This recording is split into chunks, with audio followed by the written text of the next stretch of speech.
আসলে আমি যে ফিরে আসবো মা বিশ্বাস করে নাই। মা আমার বাসায় থাকতেন। মা জানতেন আমি মারা গেছি। আমার আত্মীয়-স্বজন ভাই বোন সবাই জানতে মারা গেছি এবং মেরে ফেলা দেওয়া হয়েছে। এটাই ধারণ করতো। কিন্তু আমার পরিবার বউ সে কখনো বিশ্বাস করেনি, বাচ্চারা বিশ্বাস করে নাই। আপনার মাকে নিয়ে বিশেষ কোনো স্মৃতি যদি শেয়ার করেন? আমার মা আসলে একটা জিনিস শিখাইছে, এত লোক থাকতে তোরে মারলো কেন? মানে মা বলতেছে তুমি সাদা-সিধা জীবনযাপন করবে। কাউকে আঘাতও করবে না, নিজে আঘাতগ্রস্ত হবে না। তো এই যে গুম দেখতেছেন, একের পর এক ঝামেলা সৃষ্টি হতেন। মা একটা ধারণা হয়েছে কিছু ঝামেলা তুমি করছো, নাহলে তোমার পিছনে লাগবে কেন? দেশপ্রেম যদি ঝামেলা হয়, এটা তো আসলে কষ্ট। আমার মা আমার খুব রাগী, বাট আদর করেন মনের থেকে। হয়তো ওরকম দেখা যাবে না, সে ওরকম দৃশ্যমান না, বাট শাসন করতেন প্রচণ্ড। হয়তো শাসনের জন্য আমি এখনও ভালো। এবং লেখাপড়ার ব্যাপারে বেশ কেয়ারফুল ছিলেন মা। বাবা তেমনটা করতে পারেন এবং মা সব ভাই বোনকে লেখাপড়ার জন্য, আমার বোনরা ডাক্তার, সরকারি কর্মচারী করে একজন, সবাই শিক্ষিত এই মায়ের জন্য। মা খুব কষ্ট করছেন আমাদের ইয়ে করার জন্য। বাবা রাজনীতির সাথে জড়াই পড়তেন। মা দেখা যেত যে মামারা ছিলেন যারা, ওনারা সবাই শিক্ষিত ডাক্তার ছিলেন, বড় বড় ডাক্তার ছিলেন, সিএসপি অফিসার ছিলেন। মায়ের অবদান অনেক, প্রতিটা মায়েরই অবদান অনেক।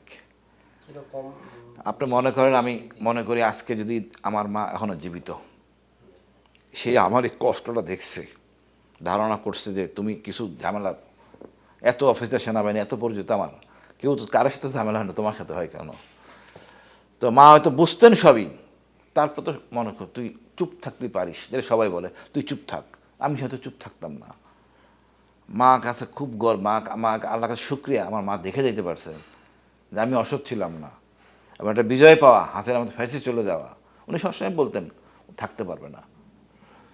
এবং এটা তো আমার জন্য খুব গর্বের, মন আল্লাহ কাছে শুক্রিয়া যে মা দেখে দিতে পারছে। আয়নাঘর থেকে ফিরে আসার পর প্রথম আপনার মায়ের সাথে দেখাটা কোথায় হয়েছিল?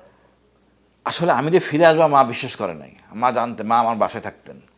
মা জানতেন আমি মারা গেছি। আমার আত্মীয়-স্বজন ভাই বোন সবাই জানতে মারা গেছি এবং মেরে ফেলা দেওয়া হয়েছে।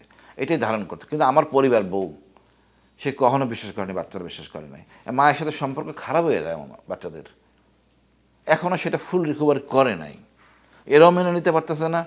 মাও আসলে বাস্তবতা, মাও দেখতেছে আমার বউ, মানে আমার মিসেস এইখানে যাচ্ছেন সেখানে যাচ্ছেন, রিকোয়েস্ট করতেছেন, কান্নাকাটি করতেন, এটা সেও নিতে পারে নাকি।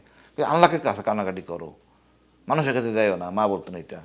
আর ও তো নাই, এই জিনিসটা আসলে নিতে পারে নাই। তো এখন মনে করেন আমাদের ফিরে আসার পরের দিন আমি মায়ের সাথে দেখা করি। আমার ছবি দেখলে হয়তো আপনি হাসবেন যে কী অবস্থা ছিলাম, বিশ্রী একটা অবস্থা। কারোর চোখে পানি থাকার তো কথা না, আমার নিজেরও থাকার কথা না। আর মায়ের বড় ছেলে আমি, ভাই বোনরা সবাই জানে। এবং দেখেন কত হৃদয় বিদারক পরিবারের কাছেই।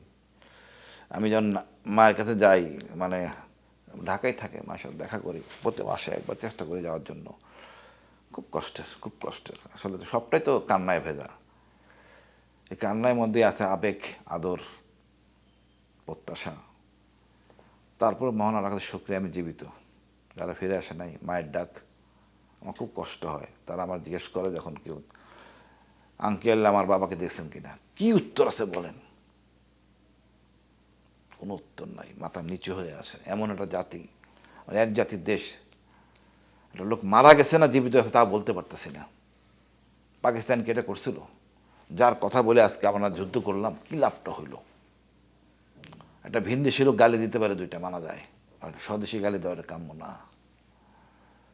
প্রতিটা দিন জীবন মনে করেন মায়ের কাছে, বাবা ছেলে ফিরে আসবে, মা ঘুমাইতো না আমার বাসায়, ফিরে আসবে, আমার বউ বাচ্চা ঘুমাইতো না। একটা কলিং বেল হলে সবাই উঁকি মেরে দেখতো, এই বুঝি আসলো। এটা ছিল আমাদের জীবন ব্যবস্থা পরিবারের। সেম টু মি, আমি ওখানে মনে করতাম আয়না ঘরে আমার বউকে হয়তো বিয়ে হয়ে গেছে, বা কেউ বিয়ে করছে, বাধ্য হয়েছে। মেয়েদের বিয়ে হয়তো যথার্থ হয় নাই। আমার একটা কাম্য ছিল, আমি কোনো মেয়েকে আমার তার ইচ্ছার বিরুদ্ধে বিয়ে দিব না।